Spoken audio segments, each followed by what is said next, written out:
The following program was produced by an independent community producer. The opinions expressed do not necessarily reflect those of the ECAT staff or board of directors.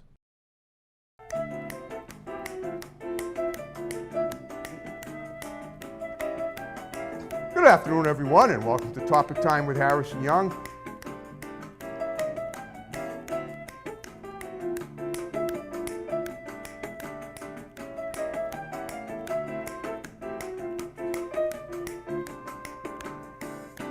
Good afternoon, everyone, and welcome to Topic Time with Harrison Young.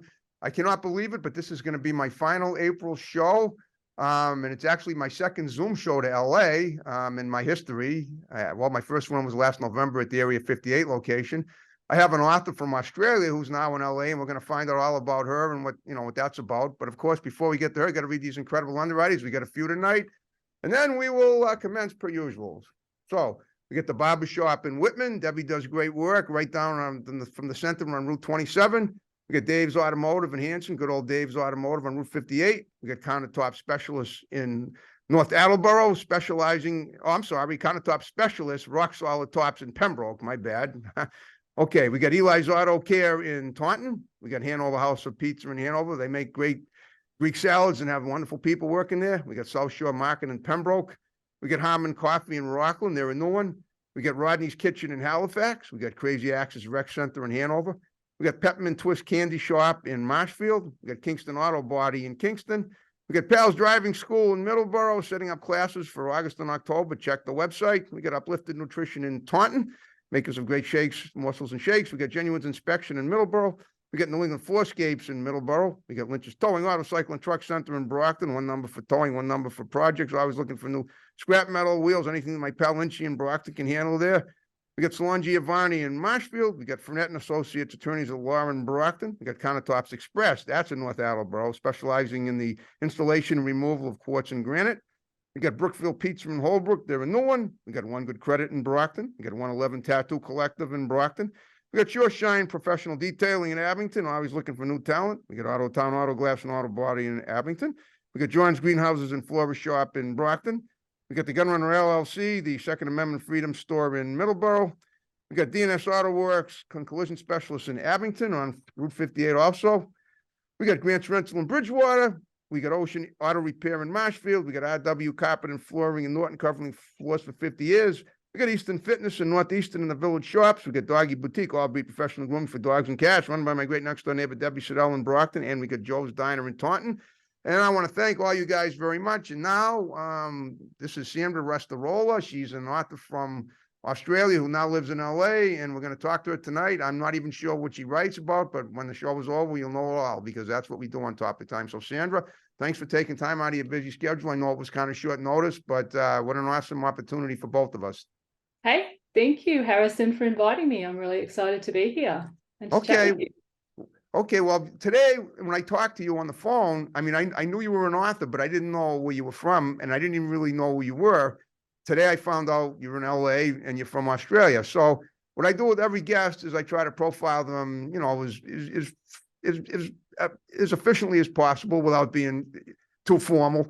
So I want to talk about your childhood in Australia. You told me today that you came to the United States. You didn't even start writing until you got here. I believe that's what you said. Is that correct? That's correct, yes. Okay. So let's talk about your childhood in Australia first, and let's work our way from that into the current, to what your current occupation. And let's and then if I have any questions pertaining to all of the above, I'll throw them in and we'll elaborate further. So go ahead. Sure. Back in Australia, I was a STEM girl, so physics, chemistry, hold math. up a second. You were a what? We call it STEM, right? Science, technology, engineering, mathematics. Oh, okay. That's an Aussie term, right? No, I think, actually, I didn't hear about STEM until I came to America. I think it's actually more of this 21st century kind of term. Okay, and as a fool still living in the 20th century in some of my recollections, that's probably why I didn't understand it, but no problem. So yeah, physics, chemistry, math, that was my thing. So I naturally gravitated into the health sciences. I went to the University of Sydney. Okay. I received a Bachelor of Applied Science, majoring in physical therapy, which is called physiotherapy, which is called physical therapy over here. We had recruiters come to my university in our graduating year, said to us, we'll pay for you to come to America. We'll set you up with a car, accommodation. You'll have a job. We'll do everything. That was back in the mid-90s when Wow. everything was like there weren't enough therapists here in America. Okay. So I said, sure, why not? Came over, and here I stayed. But in my heart of hearts, I always had a creative side, but I never explored it because back in Australia, all the teachers focused on my academics. And whenever I did anything creative, they just gave me a nice little pat on the head and said, that's great, but didn't really encourage that. But over here, I felt freer to explore that avenue. So I started taking classes down at UCLA, and one thing led to another. I started with taking screenwriting classes, story analysis classes, and then I met my husband, who was doing film scoring at UCLA. He wanted to do a ballet, and I volunteered to write his ballet story. That ballet story became this. My first fantasy book, which then became this, a trilogy. Wow. The one little ballet story that was only supposed to be eight pages long, 8 to 15 pages long, turned into a trilogy. Okay, well, all right, let's elaborate on what you mean by a ballet story. Now, when I look at when I hear something like that, I think maybe it's like a textbook ballet dancing 101, maybe for children or for beginners, regardless of their age. But my hunch is there's more to it than that. So, without giving too much away, if you'd rather not, give us a nice synopsis. That's fine. I'll only tell you what I thought I knew. I didn't know too much. But basically, every ballet has a story. You know, Madame Butterfly has a story. Okay. The composer doesn't just write notes. There's a clear a pathway that they go through. Most ballets have a 5-act structure. But again, no different to storytelling, your beginning, middle, end. Yeah. Usually the story is 8 to 15 pages, and it is something that can be written out for if someone goes to the ballet or wants to know what the ballet is about, they can read this short story to get an idea. And the composer then uses that story to help with the ebb and flow of how the music is going to go as it moves through the 5 acts. Okay. So in essence, a ballet is kind of like an opera, but you're dancing instead of just singing. Exactly. Okay. It's still a story. There's still a story to it. Yeah. If you were an opera singer, you might be a fat lady, but you certainly are not. Yeah. I had to throw that in. I'm sorry. That was a little silly, I mean, they say when the opera, the fat lady sings and all that. You've heard that story, right? You've heard that saying. Exactly. Yeah. I'm just saying, I'm just repeating that from, All right. Well, okay. So how long did it take you to write this collection of stuff?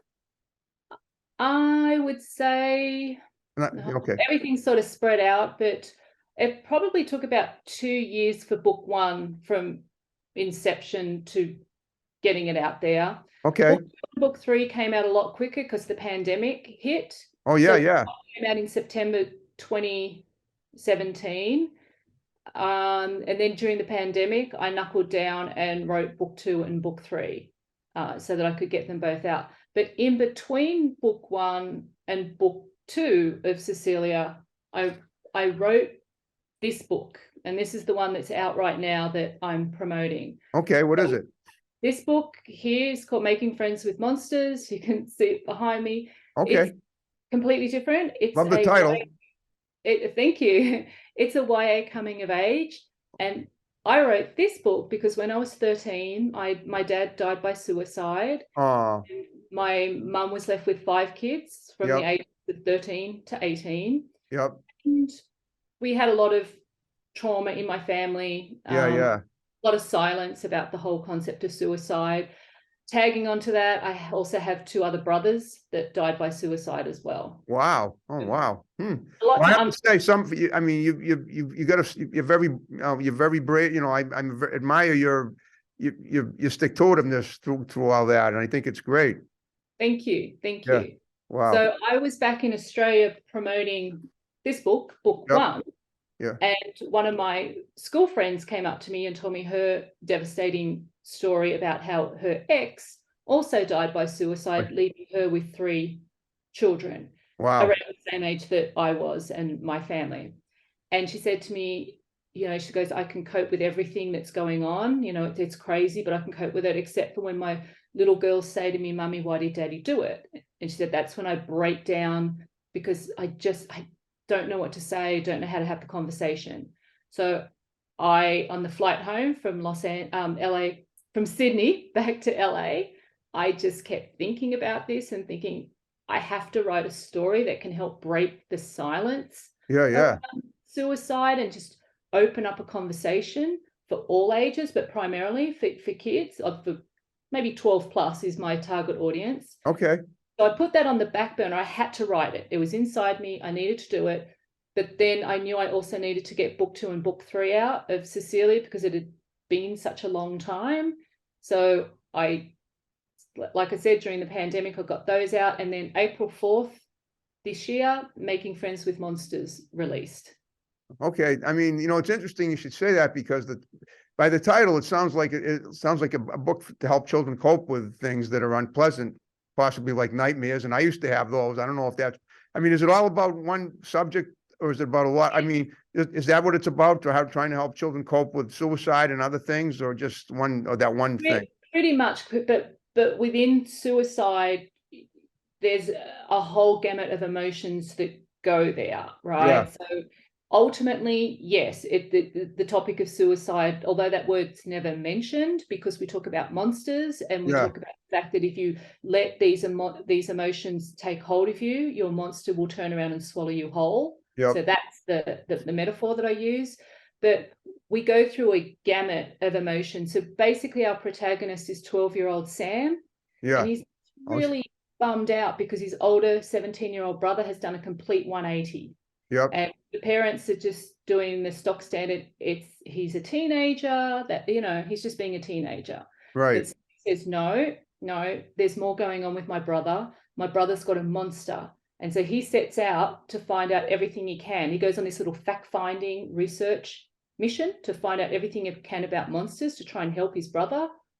But because of the domino effect of Ben, Sam's older brother, having this monster and not doing what he's supposed to do, Sam goes off and helps their dad do this job. But Sam ends up having a really bad accident, and this accident brings out Sam's monster. So we, as the reader, really start to see how a monster takes hold and then starts to grow within a person, because we start living it through Sam.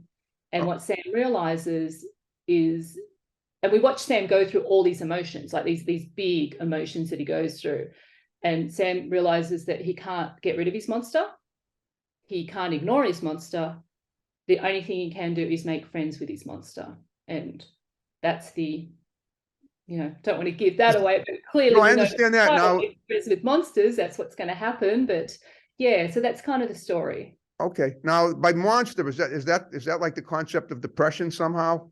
Yeah, it basically, Sam describes his monster, or anyone's monster, because everyone has a monster. I have a monster. I just so you know, I have attempted suicide before. Not recently. I believe I crossed over and came back. Just so my goodness. Yeah. So I can relate.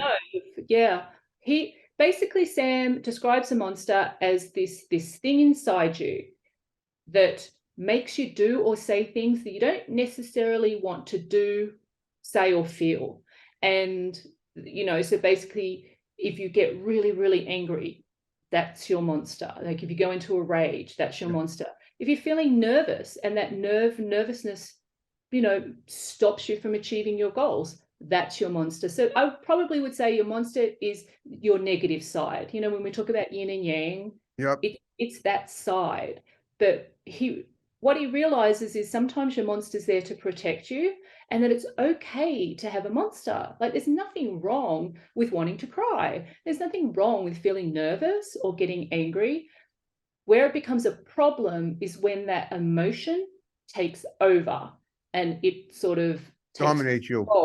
It dominates you. That's his concept of, that's the monster getting really, really hungry and continuing to get hungry. And it gets so hungry, it's just going to turn around and swallow you whole. So that's his little analogy of what he sees a monster is. Okay. Now, is this, I mean, when you you basically majored in psychology in Australia, right? No, physiotherapy. Right. Okay. Now, is there a Physiotherapy. difference? I'm thinking, is there a connection between psychology and There, physiotherapy? there is. We do take psych classes. Absolutely. Oh, Absolutely. okay. That was part of our training. And my goodness, my years as a physio or a physical therapist, I primarily just worked here in America. Yeah. It's absolutely amazing because we see our patients far more than what a doctor does. And because we get really hands-on with our patients, depending on what it is, if it's a musculoskeletal disorder, you know, we're doing soft tissue massage, we're holding them, we're moving their limbs. If it's a stroke, we're helping them stand, but we're constantly in touch, like physically touching our patients. Yep. And the amount of non-physical therapy I did with my patients was astounding. They would open up to me all the time Wow. and tell me more, way more. And a lot of times they would tell me more about their inner goings on, even with their condition. And I'd Yeah. have to say, have you told your doctor this? And they're like, no, my doctor's too busy to listen. And I used to think, oh, that's so awful. But so I found myself constantly being this go-between between the patient and even the doctor for a lot of stuff. But yeah, it was quite amazing how much my patients opened up to me in that regard. Yeah. Okay, that's great. Now I've had physical therapy too. At the end of 2012, I was finishing up a show at my first location, and I had a terrible pain in my leg, and it turned out to be sciatica. So I had physical therapy done, and it was incredible. The person who did it, he had me do some stretching, and he taught me, how to maintain my my orthopedic health that way. And now at 63 and a half, I've been able to do that. I haven't had any bouts of any flare-ups like that since then. And that was, That's 10 years. great. You're good. See, you're one of the rare, I shouldn't say rare, but a lot of the times getting better comes down to exercise. Well, I exercise every day. They don't want to do exercises. They just want to take a pill. I don't take any. That's the great. Yeah, I could help people. I mean, I'd love to. I wouldn't mind if you need anyone to write an epilogue or a prologue in your book. I'd be happy to do it. I mean, I can explain, as somebody who's actually, aside from this, my own attempt to take my life, I've had other brushes with death, and I've made some lifestyle changes which have made a huge difference. And I could recommend lots of things to lots of people. I mean, I'm not trying to take away you steal your thunder, but I'm thinking that I know you're trying to help people, and I mean, maybe that would be something I could do a blurb about it on your next book. It's up to you, but just a thought. Well, thank you for that offer. I really, really appreciate it. Okay. All right. In the meantime, as far as so right now you have 3 books. So it's a trilogy, correct? Yeah, so I've got my fantasy series, which is Yep. the trilogy, and then I've got Making Friends with Monsters, which is a standalone single book. So 4 books out. But they're separate. Yes. The ballet thing is more like a story, like almost like a fairy tale, right? Or not? Yeah. So the Cecilia series is absolutely high fantasy. It's we're talking good and we've got gods, we've got the goddess of light, we've got the goddess of light's dark shadow. Okay. We're post-apocalyptic kind of world, it's very dystopian type world. I like it. Yeah, that's definitely in that story we have our protagonist Cecilia, who lives an idyllic life in a forest, doesn't even know there's an outside world. Okay. Until some raiders come in, destroy the village, steal all the young men and kill everyone else, but Cecilia survives. Wow. She has what she thinks is a dream, but ultimately is a vision from the goddess of light, telling her that her brothers aren't dead and just, follow the setting sun. So she goes off on this journey to try and help her brothers. Along the way, an assassin who was sent by the same evil senators that sent the soldiers, they send out their best because she was the one they were supposed to get. She was the one that was supposed to die. Wow. So they send their best to kill her. But what we end up finding out is that those two belong to this long-standing prophecy, and the assassin is a descendant from a long line of what we call Croix-Latier, who was supposed to protect the prophecy. So he realizes he can't kill Cecilia. He doesn't understand why. So he takes her prisoner. As they go on their journey, they start to learn about who they are. She's the chosen one that does not want to be the chosen one. Okay. He's this guy who's known nothing but death and murder. And so he trains her to be the warrior she doesn't want to be, and she peels away his layers and helps him find his humanity. So that's kind of like book 1, our origin story of these two. And then book 2 and 3 just continue to raise the stakes with the mythical world that I created with the 2 gods. They just get bigger in book 2 and 3 and actually come down into the human realm and just cause a lot of problems. Wow. I got a blunt question. Is there any humor in any of these stories? They're very fat. Yes. Okay. Yes, absolutely. I mean, I always make sure I have comedic relief. And so, yeah, you really do need that. I think I do anyway. And even in monsters, in Making Friends with Monsters, look, even with the tragedy that I grew up with, yeah, I learned a lot of humor, primarily from my mum. My mum had the best sense of humor, and she always made us laugh all the time. So I infuse a lot of humor into my books, and even with the reviews I'm getting, especially for Making Friends with Monsters, the review will start off with, I was a little bit apprehensive to read this book. I wasn't quite sure, but wow, I was quite surprised at how, how much hope there was in the book and how fun some of the characters are. So there's definitely humor in all my books. They're not dark, deep, and heavy under any stretch of the imagination. Okay, well that's pretty impressive that you're able to take subjects that are so dark and disturbing and incorporate humor in them, lace them with humor, I guess you could say. Yeah, that's important to me. It really, I'm not 100% sure I know how to write just a dark story that doesn't have any humor. I mean, as Australians, our biggest thing is sarcasm. I saw it here. So we pretty much have, I think, a sense of humor is inbred into our blood somehow. Now you said you went to UCLA for filmmaking, right? So basically UCLA has what they call the extension classes, which is great. And you can just go sign up for classes, and they're taught to you by working professionals in the film industry. So I took what's called a lot of classes in the entertainment strand. And a lot of that to do with story analysis, film production, but I didn't do a specific degree in filmmaking at UCLA. Well, what I'm getting at is I was wondering, would you think there'd be anybody that would be interested in taking your books and turning them into a film and film? So that's the hope, isn't it? I have the screenplay version of Making Friends with Monsters, and I have it's been requested by a producer in Australia. So it just got sent 2 days ago. So everyone out there in the internet world, cross your fingers for me. Well, right, I certainly will. I bet they'd be. I mean, I'm fascinated just hearing your synopsis. That's incredible. I think they'd be great if you could find the right actors and actresses. It would be amazing. Yeah. Sorry to cut you off. There's this great character in there. I mean, all the characters are great, but this character that takes our 12-year-old protagonist under his wing is a biker.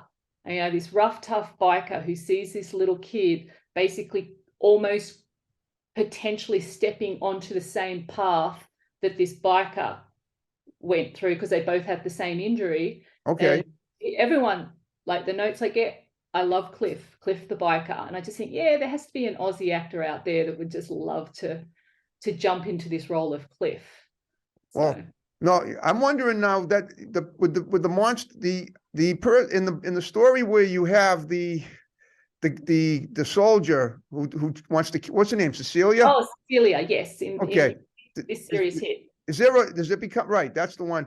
Does the romance develop between the two of them? Absolutely. That's the other thing. All my stories have a love story. Even Making Friends with Monsters has a little love story. Good. Love story with Sam, our protagonist. And most definitely, I mean, one could argue that my trilogy is just this big love story between Cecilia and Abelard.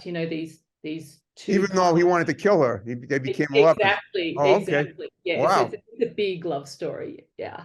Because in a way, I'm almost thinking a story like that could hold open hope for some people that are that have a hard time finding love, and I'm one of those people. Maybe I can be someone who thinks I'm a schmuck for whatever reason, and then all the, then sees through all the negative stuff and all, gradually there becomes a bond between us. That's just, I don't know if that could happen. I suppose it could happen. I'm just, I think of stuff like that all the time. And obviously, I mean, I'm an avid reader, just so you know. I love, and I've written some books too. I actually wrote a book of short stories myself in the 90s.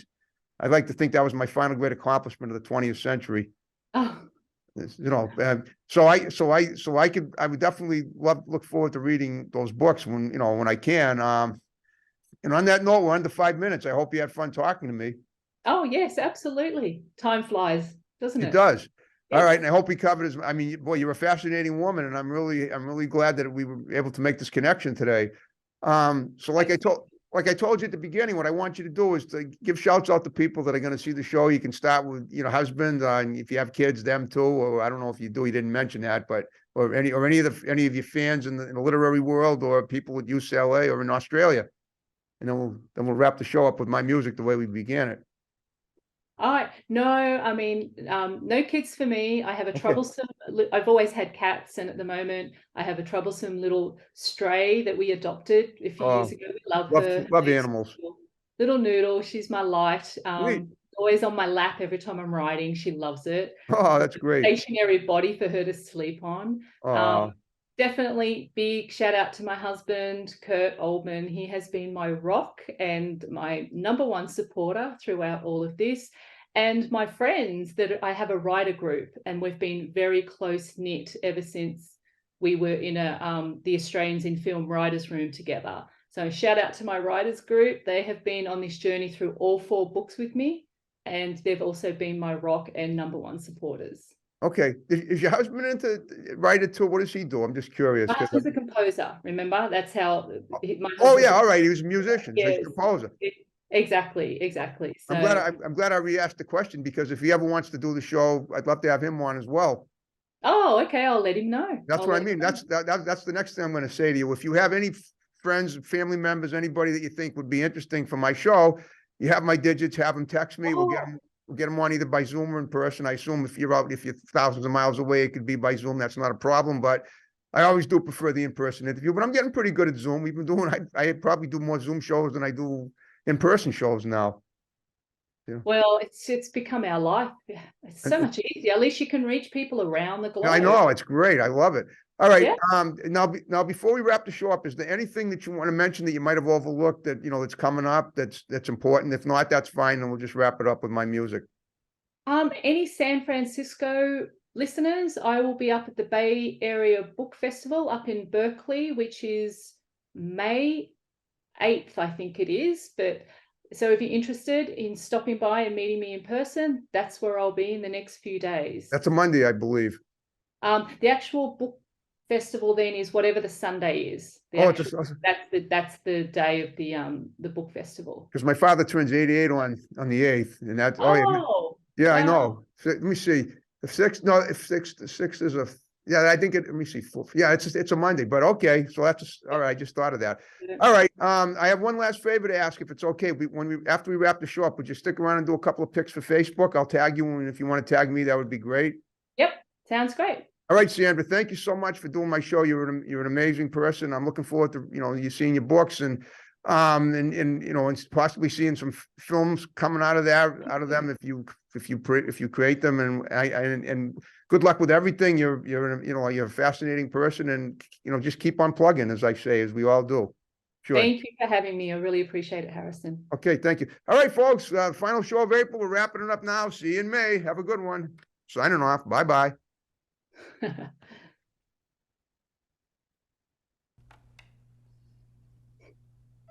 There we go.